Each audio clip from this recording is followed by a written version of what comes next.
ప్రపంచ యోగా దినోత్సవాన్ని పురస్కరించుకుని మండపేట పట్టణంలోని బాబు అండ్ బాబు కన్వెన్షన్ హాల్లో యోగాంధ్ర కార్యక్రమాన్ని ఘనంగా నిర్వహించారు. ఈ కార్యక్రమానికి విజయవాడకు చెందిన ప్రముఖ సత్యసాయి ధ్యాన మండలి యోగా గురువు రఘు నేతృత్వం వహించారు. పట్టణ ప్రముఖులతో కలిసి యోగాసనాలు చేయించి యోగాను శారీరక మానసిక దృఢత్వానికి దివ్య ఔషధంగా అభివర్ణించారు. ప్రతి ఒక్కరూ తమ జీవన శైలిలో యోగాను భాగం చేసుకోవాలని ఆయన సూచించారు. ఈ కార్యక్రమంలో మండపేట శాసనసభ్యులు వేగుళ్ల జోగేశ్వరరావు, మున్సిపల్ చైర్పర్సన్ పత్తివాడ నూక దుర్గారాణి, మున్సిపల్ కమిషనర్ రంగారావు, మాజీ చైర్మన్ చుండ్రు ప్రకాష్, కౌన్సిలర్లు, మున్సిపల్ సిబ్బంది తదితరులు పాల్గొన్నారు.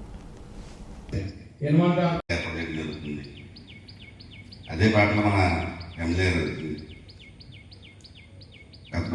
చేసినప్పుడు మన మంపడ పట్టణంలో కూడా పిరమిడ్ ధ్యానానికి పేరు పలికారు అయినా ఈరోజు కూడా చాలామంది అక్కడ యోగా నేర్చుకోవడం జరుగుతుంది. దాని అంతా ముందు తీసుకెళ్ళి ఎదురుకుండానే స్కేటింగ్ పార్క్ అని చెప్పి ఇప్పుడు మన బ్యాంకులలో అక్కడ ఉంది. నేను ఎందుకు చెప్తున్నానంటే మన నాయకుడు అడుగుదలలో నడిచేలాగా రోజు కూడా మేము అందరూ ఆరోగ్యంగా ఉందని చెప్పి అదే పార్క్ డెవలప్మెంట్ కానీ మన పబ్లిక్ ఆర్గనైజేషన్ కానీ ఇన్ని రకాలుగా చేస్తాం కాబట్టి అందరూ ఈ యోగా కార్యక్రమం సద్వినియోగం చేసుకోవాలని చెప్పి మనస్ఫూర్తిగా కోరుకుంటూ సెలవు తీసుకుంటున్నాం.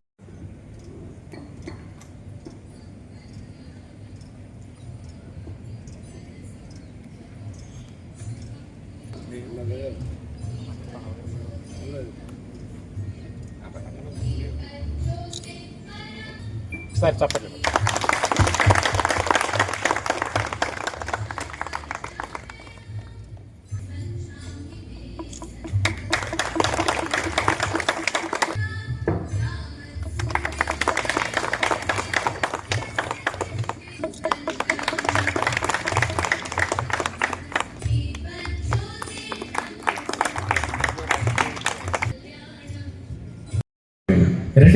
రెండు చేతులు ప్లీజ్, రెండు చేతులు.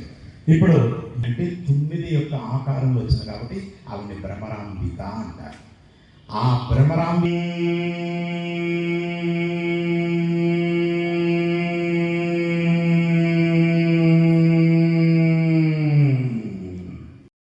ఆనందించి నవ్వుకున్నాను తప్ప అయ్యో కోపం అని చెప్పి తాపం ఏదో దొంగలని చెప్పి కాకుండా నవ్వుకుంటానంటే మనం గెలుపులోనూ ఓటమిలోనూ కూడా మనం నవ్వుకుంటూ జీవితాన్ని ఒక ఆనందపరంగా మన అందరం కూడా చేసుకుని జరుపుకోవాలని నవ్వు ఎప్పుడు కూడా మన ఆరోగ్యానికి కాదు అన్ని రకాలుగా ఎంత టెన్షన్లో కూడా నవ్వుతోటే ఆ టెన్షన్ అనేది మనం రిలాక్స్ అవుతామని చెప్పి తెలియజేస్తూ దానికి మనం అలాంటి ఒప్పుకోవాలి. యోగాకే మనం నవ్వు జరుపుకోవాలి. మనం యోగా అంటే మనం దగ్గర 2 గంటలు కానీ ఆ యోగాని మనం నేర్చుకుని అలవాటు చేసుకుంటే మన జీవితం మరి డాక్టర్ల మాట పట్టదని చెప్పి చాలా చక్కగా చెప్పారు.